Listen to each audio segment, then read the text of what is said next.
Why do married women cheat?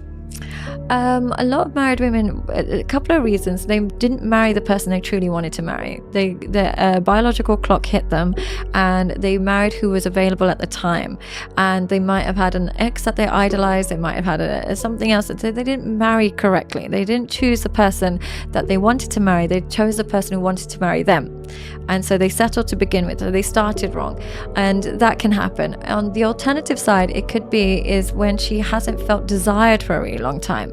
And she puts the feeling of needing to feel desired and sexy and attractive as a number one emotion. So she'll put that over and above her family, and she craves that. So if she's naturally born quite attention seeking, or if she married who wanted to marry her rather than who she truly wanted to marry, unfortunately she's more prone to cheating. Yeah, and also if she grew up with a bit of chaos. I find that women that come from single parent homes are far more likely to cheat.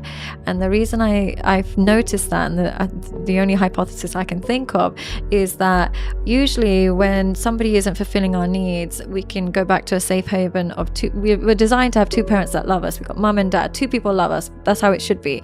Now, when those two people, one of them is absent, you always feel like there's a void. So when you're in a relationship and all of it is on him, if he stops giving you that love, you almost seek it as a backup because you don't want that emptiness that you may have experienced as a child. So they almost have a backup before they can leave the guy. They can't just leave and be by themselves because that really feels lonely. They'd rather leave when they've got somebody else. It's like having that extra parent in your life. You like when you have mum that annoys you, you've always got dad. You've got a backup. But when you didn't grow up with that being by yourself is really horrible and lonesome.